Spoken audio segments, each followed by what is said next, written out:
In about 2 months, we'll all be playing Sekiro, a game that's really shaking the foundations of the Soulsborne franchise.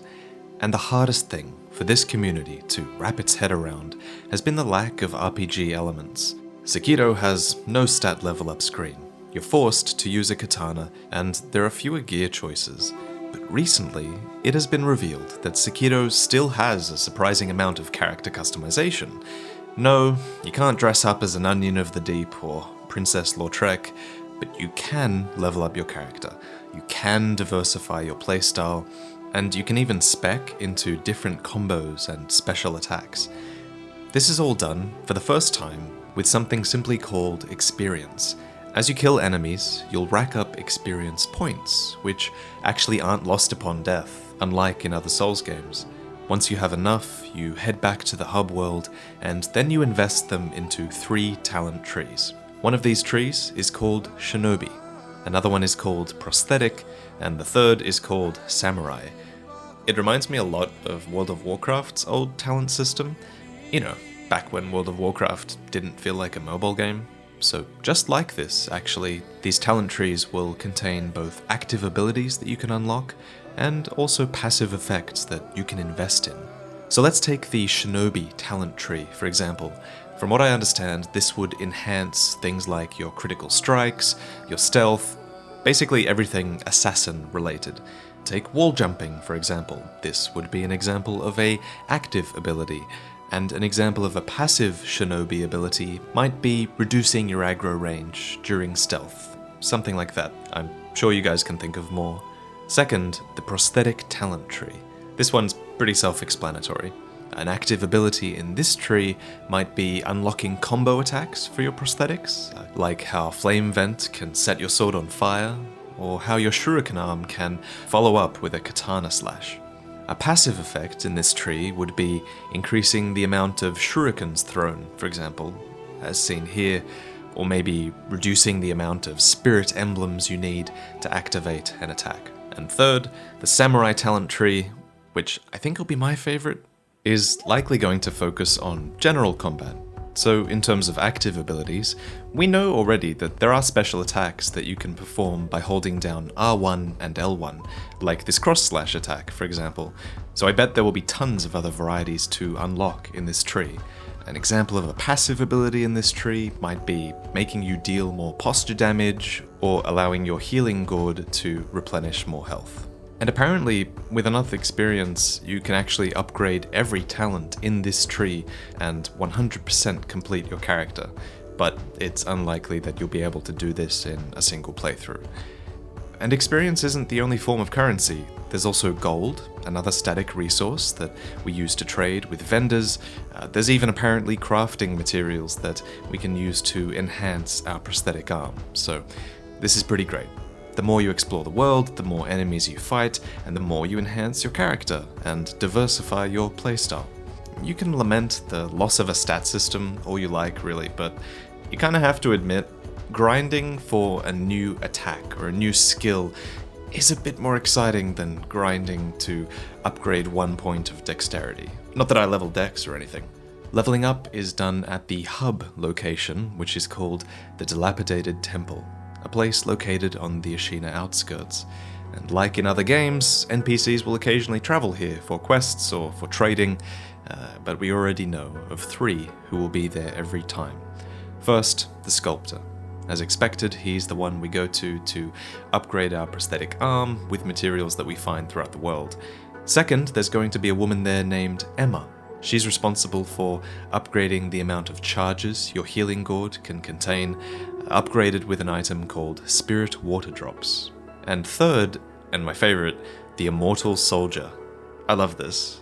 Basically, he's a swordsman that's incapable of dying, and so he serves as a sort of human training dummy who we can wail on and practice our moveset with.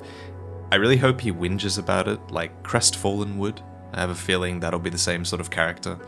And being able to practice combat here is way more important in Sekiro than it has been in other Souls games. because in Sekiro, the hub will also be the place where we invest in skill trees and abilities that fundamentally change the way our character plays, so it makes sense to be able to test these in a safe environment. Outside of the talent tree, if you want a permanent upgrade to your health or posture, this is done through an item called prayer beads. Apparently these are commonly dropped by mini-bosses in Sekiro, and that's a good reason to fight these mini-bosses instead of running past them, because yes, running past things is probably going to be pretty effective in this game. According to Miyazaki, the environments are fairly open in the beginning, but he also said that they really open up around the halfway mark in the game. And open up they should, because not only can we grapple over things, we can swim. That's right, no longer do we need to fear knee-deep water. Imagine sneaking into a castle via a water duct or fighting a boss that swims beneath you. In Game Informer's 2-hour session, Sekiro explored the Hirata Estates, and the name Hirata should be familiar to some of you who watched this video.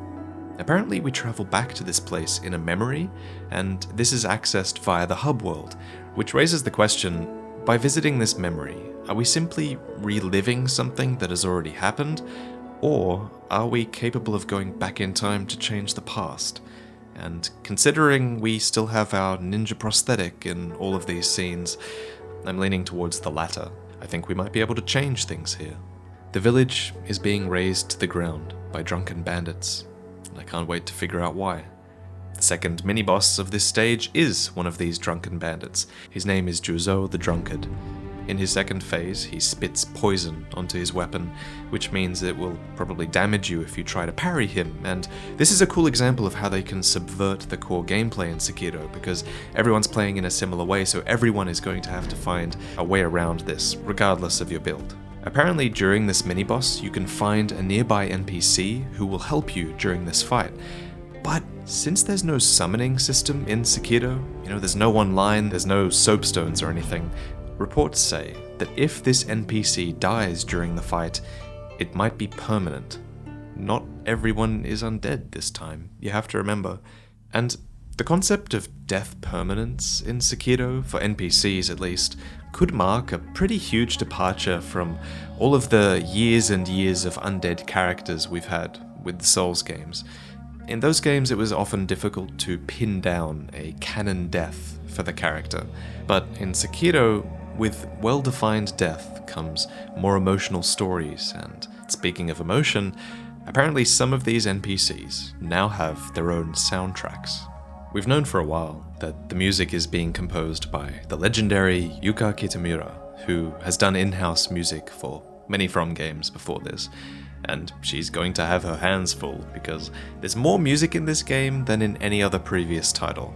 Not only is there the music for boss battles, there is music during stealth, during combat, during exploration, and there are even songs created for specific characters, said to enhance the emotions associated with their stories. And as someone who spends hours and hours finding the perfect music to suit these characters in Prepare to Cry, this last point makes me pretty excited. Think how fitting Gwyn's theme is for his character, and then apply that to some of your favorite characters in these games. They kind of all deserve it. All of this pales in comparison to perhaps the biggest news this week. Sekiro has a pause button. I'll just let that sink in a bit. It actually makes more sense in this game, since Sekiro is about killing ingeniously. You can apparently pause and get an opportunity to rifle through your equipment and your items for a solution to your problem. The biggest curiosity that remains, I think, is the death penalty. Miyazaki himself recently said that it's still taking shape, and it's very unique, and it's more personal than ever before. And he also said that it's not just going to be the classic corpse run to retrieve your souls. So what could it be? I want you guys to help me out with this one. I reckon together we'll probably stumble across it. So here are my current ideas. First, since Miyazaki says that the death penalty for dying is more personal, then I think perhaps it's our prince who is keeping us alive with his blood. Our prince, after all, in the last trailer said, "Wolf, along with my blood, you must live." I wouldn't be surprised if, with every death, we weaken our prince. Or, perhaps with every death, we develop a more difficult world state. You know, just like world tendency in Demon Souls. Perhaps enemies grow stronger every time we die. Since we pray to these statues, which are called Demon Buddha statues, what if Sekiro himself becomes more demon-like with every death? Imagine a sort of deal with the devil every time you die. And finally, Bloodborne had an insight, Mita. What if our perception of the world changes negatively with every death? These are some ideas. Can you think of others? Let me know in the comments below. And if you're watching this video as it goes live right now, chances are I'm streaming right now, so come over to Twitch and say hi. I'll see you all next time.